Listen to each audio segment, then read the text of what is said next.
So in this video, I'm going to show you how to trace a JPEG and make 3 layers out of it.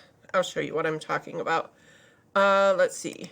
This is what I'm talking about here. There was a lady in the group that wanted this to achieve this, and she didn't know how. Paul actually showed her how to do it with a PNG file, but I'm going to show you how to do it with the JPEG using the trace feature. So the first thing I want to do is go to my trace window and choose my image. And it's this JPEG right here, okay? And then I'm going to update the preview to see what I have.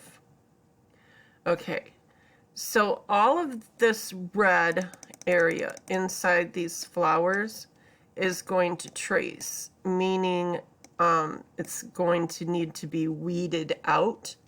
Now, if you don't want to do that, then you can use your mask, draw a mask, foreground, and just left click and color over those so that they turn green. That means that it's not going to trace, okay?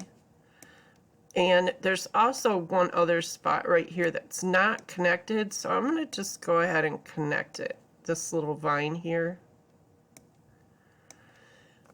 And I'll zoom back out, and then there might be some other small areas, like I think there's one right here. So let me zoom in there, come back over here, that I'm not going to want to weed out. And then I'm going to just update that. And then I'm going to, don't worry about this color change here. It's fine. It just means that it's not going to trace. So I'm checking to make sure that I have smooth lines, that I don't have any speckles around them or anything. And then I'll zoom back out and click OK. All right. So now I have this here, and let me, oops, I held the wrong button. Hold Shift and size it down. I was holding Alt. Okay. All right. So now you can see that this is not going to have those cuts in there. Now, if you want them in there, fine, leave them. Don't use the mask to color them in. And if I zoom way in here, you can see I missed a piece. So I can go ahead and come over here to my shape tool and click on my image here, and I can select all these and just hit delete on the keyboard. And that gets rid of those little tiny holes that would otherwise need to be weeded out.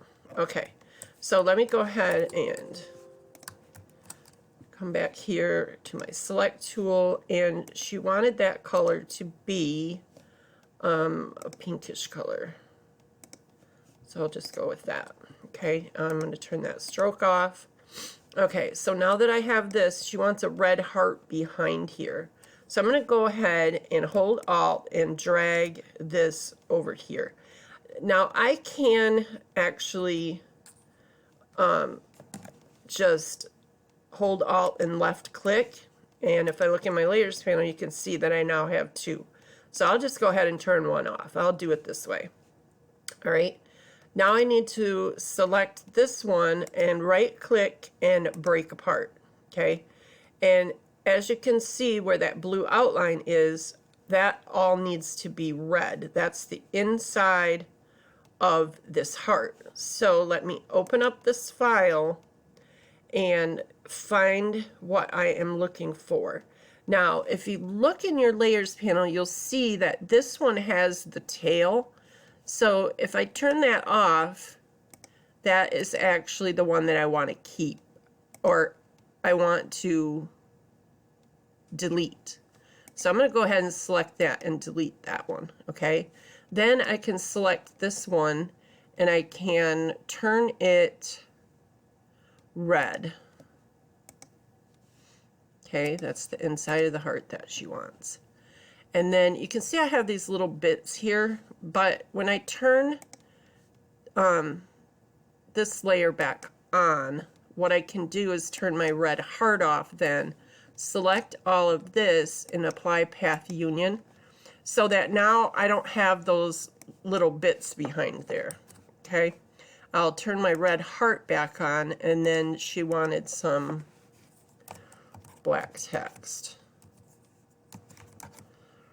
So I'll just type black text and turn that color to black, and that's it. So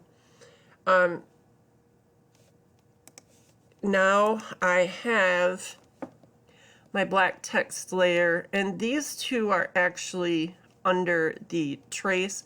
So I'm going to just go ahead and grab this and bring it up, and grab this one and bring it up. Now, if you look at that little dot right there, there's a white dot inside. That means if I let go right now, it's going to stay in that folder. If I grab it, bring it up, and drag it over to the left, that white dot disappears. That means it's not going to go back in that folder. And now, as you can see, that folder's gone. And I have the 3 layers, the black text, the outline, and the red heart. So that's it. I hope this helps you. I believe her name was, let me look, Patricia. Sorry, I forgot. So yeah, I hope this helps you, Patricia. If you have any questions, feel free to ask. Thanks for watching.